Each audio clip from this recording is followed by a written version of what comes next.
สวัสดีครับพี่น้องปองปาย FC ช่องเสียบอยหมูสดสุขุสุขนะครับเนาะวันนี้ช่องเสียบอยหมูสดอยู่ที่วังพ่อปู่ปริจิตรนะครับทางบ้านจำปาดงนะครับเนาะ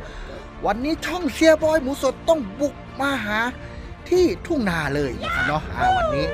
เสียบอยมาทำอะไรอยู่ที่ทุ่งนาทุกคนเนาะวันนี้เสียบอยหมูสดจะมาบุกร้านคุณป้าคำใสนะครับเนาะหลังจากที่ FC โทรมาหาช่องเสียบอยหมูสดอยากเหมาครับอยากเหมาเสื้อผ้าเต็มหมดร้านนี่เลยครับคุณป้าคำใส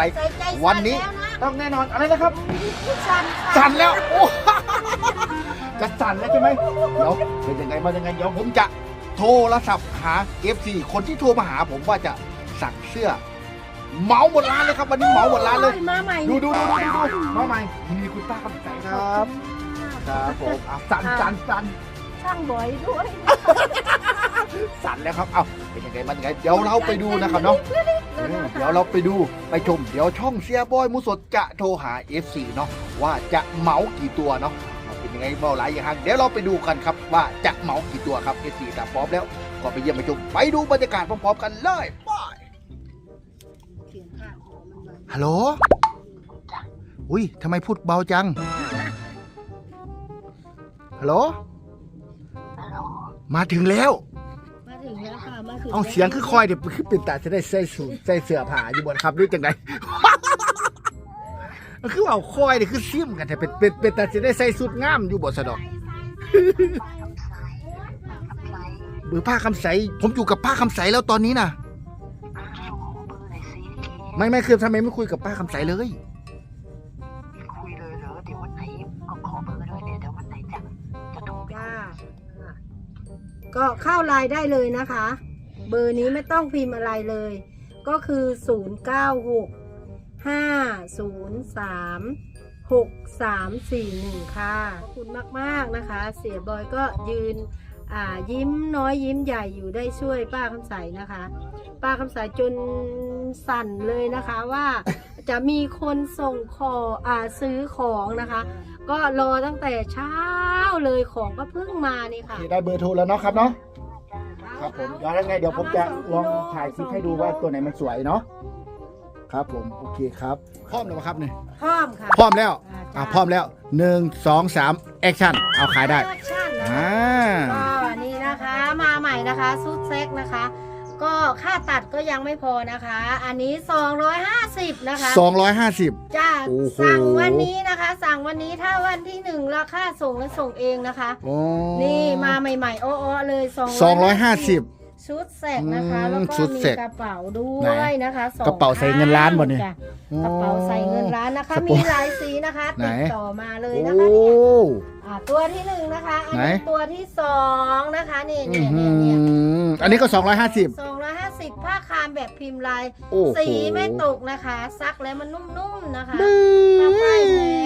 ท้ตัวที่3โอ้โหอันนี้ก็สวยนะคะอันนี้ก็สวยอันนี้ก็250แสดงว่าแถวนี้คือ250หมดเลย250นะคะมีหลายสีหลายสันนะคะมีหลายสีหลายสันนะอีกเอาอีกตัวนึงโอ้โหอันนี้ก็สวยสั่งได้เนาะสวยๆนะคะแล้วก็มีสีแดงเข้ามาอีกโอ้โหไหนโชว์ลายตัวนี้นะนี่สีสวยเลยนะคะสีสวยเนาะใครใส่นี่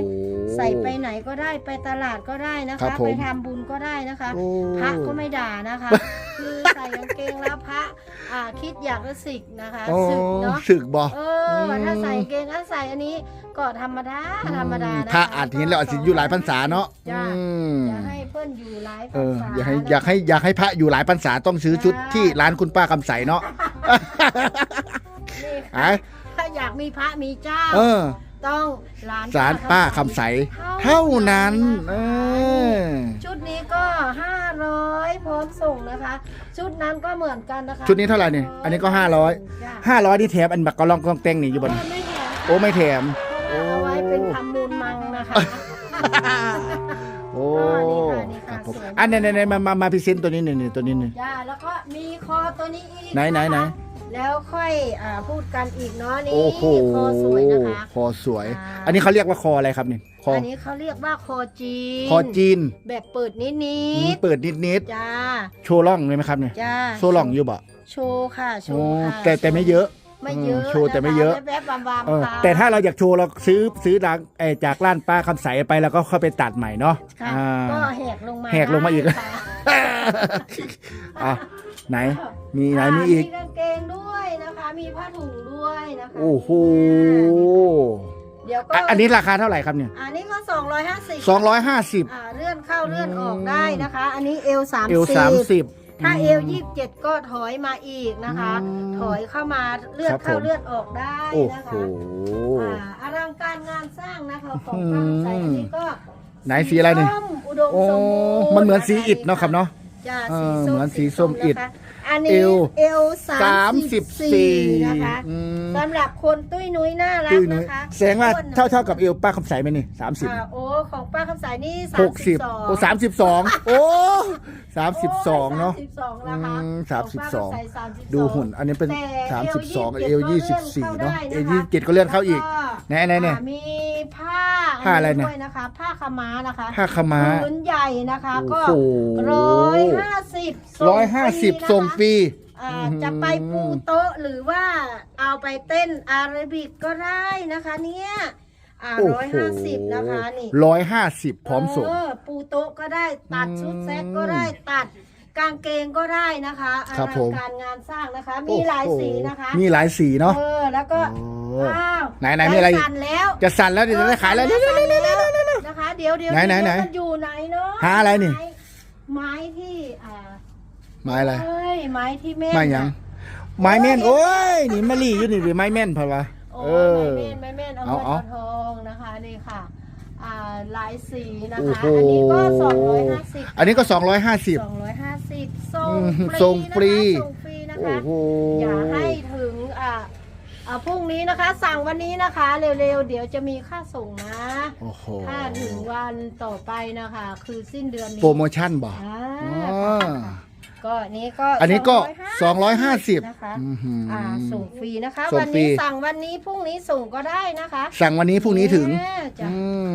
คือสิหอดไว้เถอะ บ่แล้วพรุ่งนี้ก็ส่งให้ พรุ่งนี้ส่งให้เนาะ ก็ราคาเดิ อ๋ ม อราคาเดิม นะคะ 250พร้อมส่ง นะคะ โอ้โห ค่านั้นก็จะมีค่าส่งนะคะ อันนี้ก็ลาย ไหน ขอแบบผสม อื้อหื กับ อ ตารางเงินตารางทองนะคะ บวกกระเป๋านะคะ โอ้โห นี่อันนี้ก็250 อันนี้ก็ ะคะ 250 แล้วก็อันนี้ ไหน ก็บวกเงินบวกทองบวกทรัพย์สินลายมันนะคะ ก็250 250 โอ้โห เนี่ยอู้สวยนะคะ ถ้าใคร ไหน มา ไหน เห็นเราซื้อทุกคนนะคะ มีคนเหมาไปด้วย โอ้โห250 พร้อมส่งอันนี้กัน จ้า อื้อหือ 250พร้อมส่งนะคะ ครับผม ก็ มีหลายตัวเนาะ ไหนอีกเนาะ อื้อหือ สีนี้ก็โอ้สีนี้ก็สวย ไหน นะคะ สีไหนสวยเอามาโชว์อีก สีนี้ก็สวยนะคะ สีนี้แหละสีนี้แหละ สีนี้จะสีอะไร ไหน นะ สีอะไรนี่ สีเขียวหรือสีมันออกเป็นเขียวๆแต่มันไม่เขียว เขียวน้ำทะเล เขียวน้ำทะเล เขียวน้ำทะเล เขียวน้ำทะเล ค อันนี้ก็ 250นะคะ โอ้โห ทำไมอ่อนเทเนาะ คืออ่อนนะครับ สวยนะคะ สวย ตัวนี้ แล้วก็ โอ้โห ตัวนี้ก็สวย ไหน ค่ะมี ลายนี้เดี๋ยวสวย นี่ อื้ ค่ะ อหือ สีสวยๆนะคะ กระเป๋าก็สวยด้วยนะ กระ คะ เป๋าก็ส นี่ วย อันนี้ก็ลายตะขอแบบบวกเงินนะคะ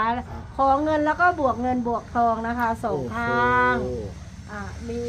250 มีที่มาที่ไปเนาะ จ้ะ มีความหมายด้วยใส่ชุดก็ได้ นี่ สวยนะคะ ตัวนี้ก็สวยสีน้ำเงินนะคะ250 250 ทุกตัวนะคะ โอ้โห ก็โทรมาได้นะคะ ที่เบอร์โทร 096 503 6341นะคะ โอ้โห อันนี้เหลือ2ตัว ไหน นะคะ ไหนไอ้ตัวนี้นะ อันนี้เหลือ2ตัว อันนี้ผ้าคามนะคะธรรมดาก็เขาก็ขายแพงนะคะ อันนี้แค่300เท่านั้นนะคะ จ้ะ 300 พร้อมส่ง จ้ะ เหลือเบอร์อะไรนี่ เบอร์ XL โอ้เหลือ อั XL นนี้ก็สวยนะคะ อันนี้ก็สวยนะคะซื้อที่ไหนไม่ได้ตัดไม่ได้เย็บไม่ได้นะคะ อันนี้ส่งฟรีนะคะ300เหลือแค่2ตัวเท่านั้นนะคะนี่ค่ะ เหลือ2ตัวเท่า ครั นั้ บ น ผม ผ้าคามนะคะ ก็ปักรอบๆนะคะ อืม ถ้าเวลาแม่บ้านปักนี้เขาก็เถียงกันนะคะ เพราะว่าเขาขี้เกียจทำอันนี้นะคะนี่ค่ะ โอ้ บวกเงินบวก อันนี้มันจะเป็นคล้ายๆคือได้เนาะได้ จะ เขามา ได้เขาสอดปัก เขาสอด นะคะ ปักมา มันก็เลยแพงเนาะงานฝีมือเนาะ จ้างานฝีมือนะคะ จะให้ป้าคำใสปักในปักไม่ได้หรอกค่ะ เพราะว่าป้าคำใสขี้เกียจปักไป2 ดอกก็หลับแล้วนะ โอ้ คะ ปักไป2 ดอกก็หลับแล้ว หลับแล้วเขาก็เลย ดอก ว่า อันนี้บังคับด้วย2 ดอกไหนครับนี่ถึงหลับแล้วนี่ ดอกอันนี้แหละ โอ้ดอกอันนี้เนอะ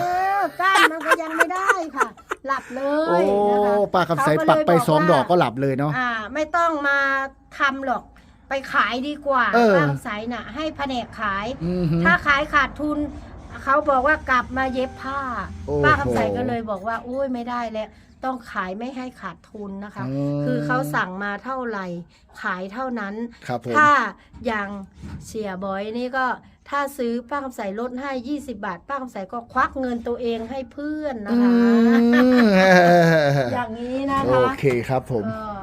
มันมีที่มาที่ไป มันมีที่มาที่ไปเนาะ ผ้าไหม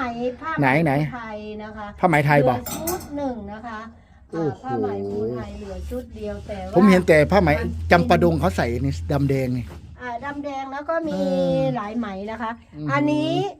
ก็ เบอร์ S เนอะ บอร์ เบอ S ร์ S นะคะ คือใครก็อยากได้แต่ว่ามันเบอร์ S ให้ตัดไหมมันแพงค่ะ แต่ก่อนขายชุดละนะคะ ไหน ขายชุดละ1,100 เดี๋ยวนี้เหลือ 900 บาทค่ะ 900 บาท พร้อมส่ โอ้ งนะคะ โห ถ้าใครใส่ไซส์เบอร์ S นะคะ ผ้าไหมภูไทยซักแล้วก็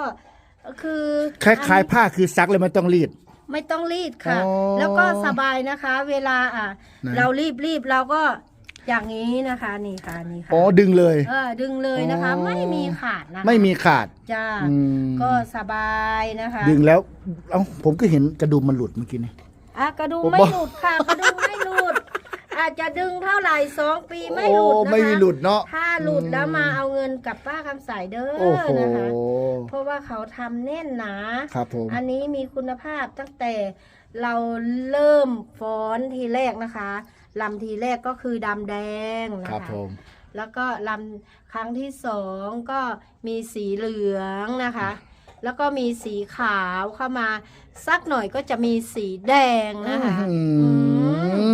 ก็อย่างนี้นะคะก็ใครใส่สีดำแดงนี่ก็จะเฮงจะดังนะคะ โอเค คือแม่สุรพีสุรดาครั้งแรก โอเค นะคะ ครับผม ก็ผ้าถุงนะคะผ้าถุง ไหนผ้าถุงมีตัวไหนบ้าง ผ้ถุก่อน อันนี้ผ้าถุงนี้ก็คือ400ส่งฟรีนะคะ 400ส่งฟรี ให้เรียบร้อย โอ้โห ที่อื่นเขาขาย400 500นะคะ ครับ แต่ป้าคำใส่ค่าแค่400เท่านั้นแถมตะขอให้ แถมตะขอให้ด้วย เอวเล็กเอวใหญ่ใส่ได้หมด ใส่ได้หมดเนาะ ค โอเค ก็มีหลายสีนะคะ มีสีฟ้าบ้าง แล้วก็มีสีเขียวบ้าง เดี๋ยวก็มาใหม่อีกแล้วนะคะ สีแดงเขาสั่งอลังการงานสร้างเลย โอ้ นะคะ โห สีแดงนะก็ สีแดงหมดแล้ว สีแดงนะกำลังจะ กำลังจะเดินทางมา อยู่นะคะ อื้อหือ นี่ค่ะนี่ค่ะ สวย ก็ เนาะ มีสีเหลืองสีอะไรนะคะ อืม ก็มีแค่นี้สีแดงเดี๋ยวมา สีแดงเดี๋ยวมาเนอะ แล้วก็สีเขียวก็เดี๋ยวมา โอ้โห ก็นี่ค่ะนี่ค่ะ นี่มันจะลายสวยๆกันทั้งนั้น อืม นี่ เนี่ย โอ้โห นี่ร้านป้าคำใสก็จะมีอยู่เท่าที่รีวิวนี่แหละเนาะ แต่ถ้าอยากได้สีอื่นยังจะมาอีกใช่ไหม ยังไม่หมด ไหนมีตรงไหนอีก โอ้ย ไหน ว่ากันหมดแล้ว นี่ ไหน กระโปรงนี่ โอ้ ก็สวยนะคะเนี่ย บอ แล้วก็มีเยอะแยะเลยอุ้ยว่าหมดได้ยังไงเนี่ย ยังไม่หมดยังไม่หมด มี โอ้โห กระโปรงแบบไม่วับแวมนะคะ กระโปรงสูงวัย กระโปรงสูงวัยเนาะ เรียบนะคะ ใส่ไปวัดรับรองพระไม่สึกง่ายแน่นอน พระอยากอยู่ต่อค่ะ ใช่ มีพระมีเจ้า โอ้ นค มีพระมีเจ้า ดีแล้ว โอ้ นี่ใส่กระโปรงมีกระเป๋าใส่ ครับ เงินด้วย อื้อ นะคะ หือ อุ้ยว่าหมดทำไม แม่จะร้ โอ้ อง โห ไห้แล้วนี่ค่ะสวยมากเลยนะคะ ไหน แล้วก็มีสีนี้อีกด้วย โอ้โห เนี่ย ไหนมีไหนตัวอีก เอามาโชว์ เนี่ย โอ้โห ใครว่าหมดนี่ค่ะโอ้โหสวยมากเลยนะคะ นี่ ให้เพื่อนๆมา มาดูช่องเสียบอยหมูสดแล้วก็ช่องคุณป้าคำใสด้วย ช่องอะไรนะ ป้าคำใสไม่ได้ถ่ายคลิปค่ะ โอ้ไม่ได้ถ่ายคลิป ดูของเจ้าเพราะว่าเป็นเจ้า โอ ก็ เค พากันมาดูแล้วดูอีกแล้วก็ ครั เลื บ อก ผม ให้ถูกนะคะ อื้อหือ นี่ค่ะไม่เร็วนะคะนี่ ครับผม นี่ โอ้โห ช้าๆนะคะเลือกได้แล้วก็ต่อไป